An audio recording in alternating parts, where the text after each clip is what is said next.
नमस्कार सर्वांना, मी आहे अर्पिता आणि माझ्या कुकिंग ब्लॉगमध्ये तुम्हा सर्वांचं स्वागत आहे. आज मी नाश्त्यासाठी झटपट बनणाऱ्या असं चीज टोस्ट सँडविचची रेसिपी दाखवणार आहे.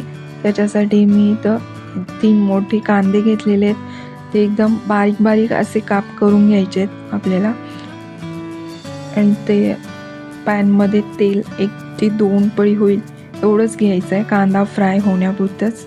जास्त तेलकट अशी भाजी तयार करायची नाही आहे. मी सँडविचसाठी भाजी तयार करण्यासाठी पहिला कांदा चिरून घेतला होता. आता तो फ्राय करून घ्यायचा आहे असं चांगला तेलामध्ये परतून. चांगला फ्राय करायचं आहे, त्याला ब्राउनिश कलर येईपर्यंत, जेणेकरून थोडंसं टेस्टी होतो हा चांगला कांदा फ्राय केल्यानंतर सँडविचसाठी. आणि त्यानंतर ह्याच्यामध्ये मी बाकी जास्त काही मसाले घालणार नाही. जिरे पावडर पाव चमचा, गरम मसाला अर्धा चमचा, काश्मीरी लाल तिखट 1-2 चमचे घालायचे आहेत. आणि हे चांगले मसाले लो फ्लेमवरतीच आपल्याला हे फ्राय करून घ्यायचे आहेत. हे मसाले करपू द्यायचे नाही आहेत, लो फ्लेमवरती व्यवस्थित छानपैकी असे शिजवून घ्यायचे आहेत हे मसाले. आणि याच्यात चवीनुसार मीठसुद्धा घातलेलं आहे मी. हे बटाटे मी आधीच उकडून घेतले होते आणि चांगले थंडसुद्धा झालेले आहेत. आता मी कुकरला उकडायला लावले होते बटाटे आणि सालं काढून आता मी हे छान थंड झाल्यानंतर स्मॅशरनं स्मॅश केलेत.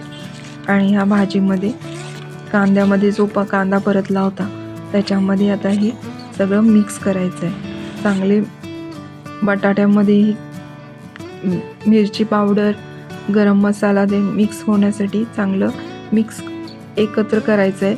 परतून घ्यायचं आहे हा बटाटा चांगला त्याच्यामध्ये, जेणेकरून जेवढं चांगलं मिक्स होईल तेवढं जास्त चांगली ही भाजी टेस्टी होणार आहे. त्यामुळे एकसारखं करून घ्यायचं आहे भाजीला. आणि त्या भाजीमध्ये घालण्यासाठी आता ही मी कोथिंबीर एकदम बारीक बारीक अशी चिरून घेते ह्याच्यामध्ये घालण्यासाठी.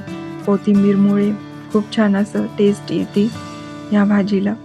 आणि आता ही बारीक चिरून झालेली आहे कोथिंबीर आणि ह्याच्यामध्ये मिक्स करते छानपैकी.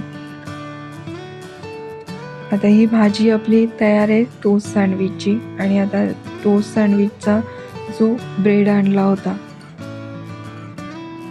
सँडविच ब्रेड आणलेला आहे सँडविचसाठी, आणि चीज ह्याच्यामध्ये मी खिसून घालणार आहे.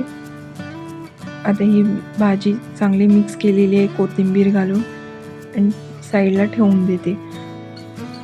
आणि एका प्लेटमध्ये आता सँडविचची भाजी ब्रेड घेतलेले 4 स्लाईस मी घेते ब्रेडच्या. माझ्या टोस्टरमध्ये ॲट अ टाईम 2 टोस्ट तयार होतात, त्यामुळे मी इथं घेतलेले 4 स्लाईस. आणि एका स्लाईसला मी साईडला एका बाजूला तूप लावून घेतलेलं आहे आणि एका बाजूला अशी भाजी भरून घ्यायची. दोन्ही स्लाईसना असं करायचं आहे. एका साईडला तूप लावून घेतलेलं आहे आणि दुसऱ्या साईडला मी अशी भाजी भरून घेतलेली आहे. आणि आता हे उरलेल्या 2 स्लाईस आहेत त्याच्यासुद्धा एका साईडला मी तूप लावून घेणार आहे. त्याच्या आधी इथं मी बारीक बारीक असं खिसून जी चीज आहे ते सर्वत्र त्या भाजीच्या वरती खिसून घालते. चीज घातल्यामुळे थोडीशी एक छानपैकी टेस्ट येते चांगली. त्याच्यासाठी चीज नाही वापरलं तरी तुम्ही चालेल, स्किप केला तरी चालेल चीज.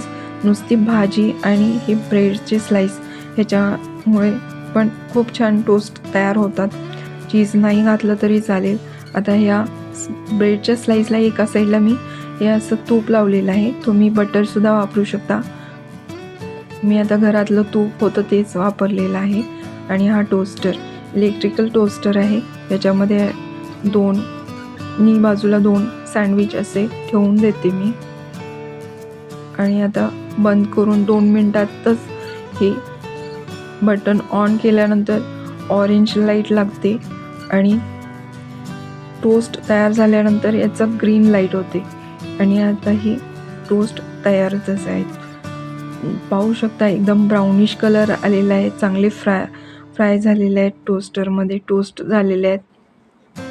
एकदम 2 मिनटातमध्येच इलेक्ट्रिकल टोस्टरमध्ये किती छानपैकी असे ब्राउनिश कलर येईपर्यंत कुरकुरीत क्रिस्पी असे टोस्ट तयार आहेत. आणि आता हे मी थोडेसे कट करून घेते. मध्ये कट आहेच ऑलरेडी, त्याला टोस्टरमधून आलेले आहेत कट, त्याच्यावरतीच मी आता हा कट मारणार आहे. असे 2 स्लाइस असे कट करून घेते आणि याच्यामध्ये तुम्ही पाहू शकता असं चीज पण खूप छानपैकी मेल्ट झालेलं आहे आणि भाजीसुद्धा छानपैकी अशी हे झालेली आहे, भरलेली आहे. आणि हा व्हिडिओ तुम्हाला कसा वाटला हे मला नक्की कमेंट करून सांगा आणि माझ्या व्हिडिओला लाईक, शेअर आणि सबस्क्राईब करायला विसरू नका.